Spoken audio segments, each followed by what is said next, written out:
Today we mark 20 years since the unprecedented terror attack on the United States of America, which brought the World Trade Center tumbling to the ground. As I begin my tenure as Consul General of Israel in New York, I am honored to join the American people in mourning the catastrophic loss of nearly 3,000 innocent lives. These victims, whether here in New York or at the Pentagon in DC or in a field in Pennsylvania, they remain heroes in the hearts of all Americans and Israelis alike. On that horrific day, among the victims, there were people from 77 different countries, including 5 from Israel. Unfortunately, Israel knows all too well the grief which accompanies terror.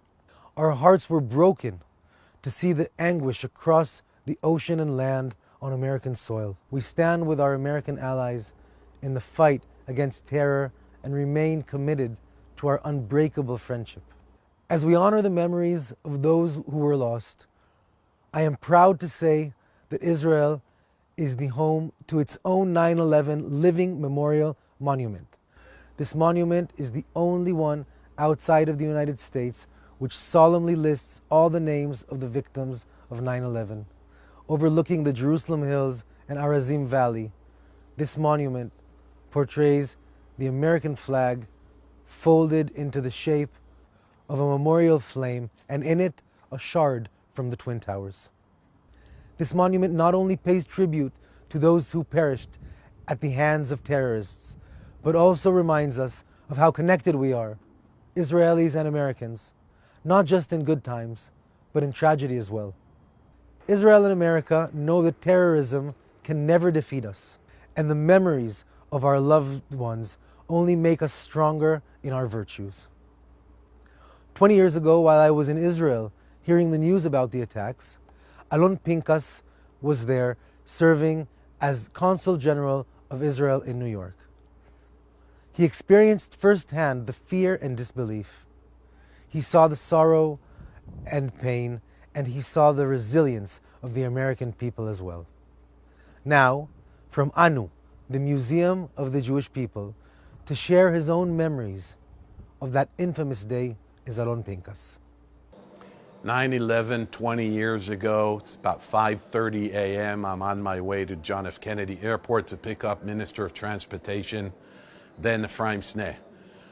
On the way, driving to Manhattan, it's a clear and bright day. We see the glistening Twin Towers against the backdrop of the sunrise. And Ephraim says to me, "What a beautiful sight." And I agree.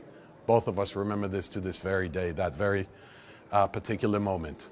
We go to a meeting together. I get out of the meeting. It is 8:46 or 8:47. Obviously, I remember that time based on what had happened. And there are a bunch of people next to a Zenith small 7-inch black and white television. They're all gathered trying to see what's going on. I asked them about what they're watching, and they said it appears that a small airplane, a Cessna, must have hit the big antenna on the northern tower of the World Trade Center. I walk quickly toward the embassy, and from 2nd Avenue, you can see there is a path where you can see a crack in the sky in the New York skyline where you can see as far down south as downtown and the Twin Towers. And I see, this is 9:03, I see the second plane smashing into the second building. From then on, history in New York had changed. We had assumed that there are many Israelis there. We had no idea of what would happen. It took some time before both buildings had crashed.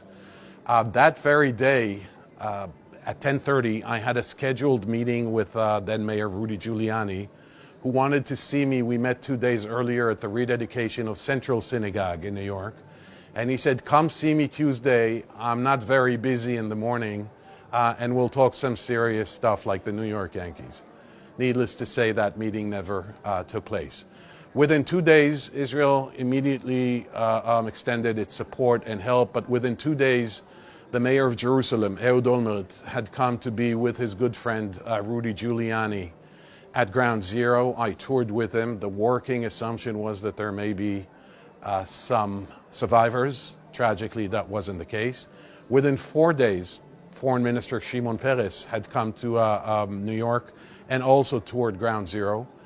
And from that moment on, you know, we can look at it with utter clarity or as a blur, but I do believe that I remember almost every minute from that day and the following and subsequent days when we thought New York will never be the same, but New York came back very strong. And I think that tragic as it was, that event brought Israelis and Americans, certainly New Yorkers, closer together than they had ever been.